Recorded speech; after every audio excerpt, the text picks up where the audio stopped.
हाँ जी, बिल्कुल। मैं इस वक्त NA 78 में मौजूद हूँ, जहाँ पर मेरे साथ अरसलान भट्ट साहब मौजूद हैं, जो NA 78 में जो इस वक्त खुर्रम दस्तगीर खान साहब के मुकाबले पर इलेक्शन लड़ रहे हैं। इनसे बात करेंगे और पूछेंगे कि ये किस मंशूर के तहत इलेक्शन लड़ रहे हैं। अच्छा भाईजान, मुझे ये बताएं कि आप साबका वफाकी वज़ीर हैं खुर्रम दस्तगीर खान साहब, उनके मुकाबले पे इलेक्शन लड़ रहे हैं, जबकि उनका घर जो है वो इस वक्त रेंट पे है और ख़ुद आप मजदूरी करते हैं। इसके मुतालिक क्या कहेंगे?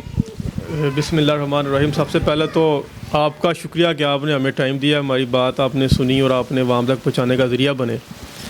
मैं एक बात ये क्लियर कर दूँ कि मैं ये इलेक्शन खुर्रम साहब के ख़िलाफ़ नहीं लड़ रहा। मैं तो ये इलेक्शन उस माफिया के ख़िलाफ़ लड़ रहा हूँ जिस माफिया ने शहर पर कब्ज़ा किया हुआ है।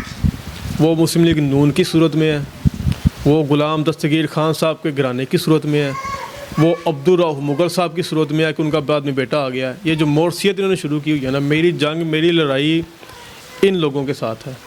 और दूसरी बात देखें, मैं अल्लाह ने मुझे एक चीज़ पे इख्तियार दिया था, मेरे किरदार पे जी। मैं ज़ानी नहीं हूँ, शराबी नहीं हूँ, चोर डकैत नहीं हूँ, मंशियात फरोश नहीं हूँ, उनका सरगुना नहीं हूँ, बत्ताखोर नहीं हूँ। ये मेरे अल्लाह ने मुझे तौफीक दी थी, अता किया था कि अपने किरदार पे मैं कुछ कर सकता था। ताकत थी, जना कर सकता, नहीं किया। चोरी कर सकता था, डकैती कर सकता था, नहीं की। ये मेरे किरदार पे अल्लाह ने मुझे तौफीक दी थी, वो मैंने अपना किरदार बना लिया। ये तमाम चीज़ों से पाक है। ना नशा करता हूँ, ना जना करता हूँ, ना मनशियात फरोशी करता हूँ, ना बत्ताखोरी करता हूँ, ना दो नंबरी करता हूँ। ये मैंने अपना किरदार बना लिया जिस पे मेरा इख्तियार था। हाँ, जो आप बात करते हैं कि किराए पे रहते हैं या फिनांस के हवाले से, वो अल्लाह की तकसीम है, उस पर मैं इतराज़ नहीं कर सकता। वो अल्लाह ने तकसीम किया है, वो अल्लाह ने दिया है। अरसलान भाई, मकसद कहने ये मैं कोई तंज नहीं नहीं, मैं सिर्फ मैसेज देना चाह रहा हूँ। काउंसलर की सीट चुनी, ना आपने वाइस चेयरमैन की सीट चुनी, ना आपने चेयरमैन की सीट चुनी, ना आपने MPA की, डायरेक्ट MNA के इलेक्शन लड़ रहे हैं। मेरा बेसिक पता क्या झगड़ा, मेरी इख्तलाफ, मेरी लड़ाई खुर्रम साहब से ज़्यादा पता किसके साथ है? जी। अपनी औकात के साथ है जी।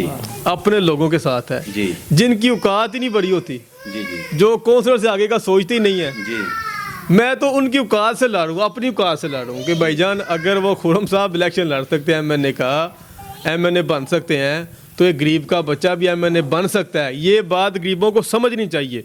और अभी इस इलेक्शन में अभी मैंने इस इलेक्शन में, चूंकि हमारे पास टाइम भी कम था और हमें कंफर्म भी नहीं था इलेक्शन होना कि नहीं होना, अभी इस इलेक्शन में मैंने 3 बंदे खड़े किए हैं अपने साथ जो मिडिल क्लास फैमिली से हैं। अभी हम 4 बंदे खड़े हुए हैं मिडिल क्लास। अभी ये उस वक्त से डरे जब शहर की 14 सीटें होंगी MPA की और 7 होंगी MNA की। इन तमाम सीटों पे जब गरीब के बच्चे खड़े होंगे, अभी ये उस वक्त से डरे। मैं तो ये ट्रेंड बनाना चाह रहा हूँ कि तमाम सीटों पे जाकर बलदियाती इलेक्शन आते हैं, जो जूनियर काउंसिल के इलेक्शन है चेयरमैन के, जब उन चेयरमैन के इलेक्शनों में मैं अपनी पार्टी से मिडिल क्लास नौजवानों को टिकटें लेकर दूंगा, फिर क्या हाल होगा इनका? जब हमारे शहर के गुजरांवाला का जो मेयर का उम्मीदवार होगा मेरी पार्टी का, वो किसी मिडिल क्लास फैमिली से तलक रखता होगा, तो फिर इनका क्या हाल होगा? मैं तो ये चाहता हूँ कि अब इन अशरफिया ने जितना अलग, अमीरों के मैं ख़िलाफ़ नहीं, सारे मेरे लिए बड़े काबिल एहतराम है, अशरफिया के ख़िलाफ़ नहीं, हम एक ग्रोह के ख़िलाफ़ है सिर्फ। अब जितना इन्होंने हम पे हुकूमत करनी थी कर लिया।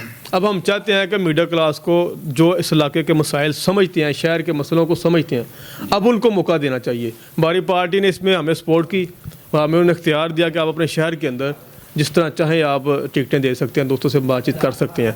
उसका इख्तियार मैं इसी तरह यूज़ कर रहा हूँ। पाकिस्तान नज़रियाती पार्टी, और हमारे चेयरमैन साहब का नाम है शहीर हैदर सियालवी, और शहीर सियालवी साहब ने ख़त्म नबूवत के लिए, नमूस रसालत के लिए और पाकिस्तान की खुददारी के लिए बड़े कारनामे सर अंजाम दिए हैं, बड़ी मेहनत किया, जद्दोजहद। तो हम डोर भी काटे हैं, हमने जलसे भी किए हैं, कारने मीटिंग्स भी की हैं।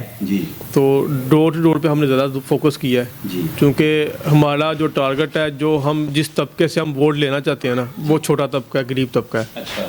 तो हम समझते हैं कि 1000 गरीब बंदा इकट्ठा करने से बजाय उनके घरों में जाके एक एक को मिल के अपना मशहूर समझाया जाए, क्योंकि अभी तो हमें इस चीज़ की ज़रूरत है कि हम उनको अपना मशहूर समझा सकें।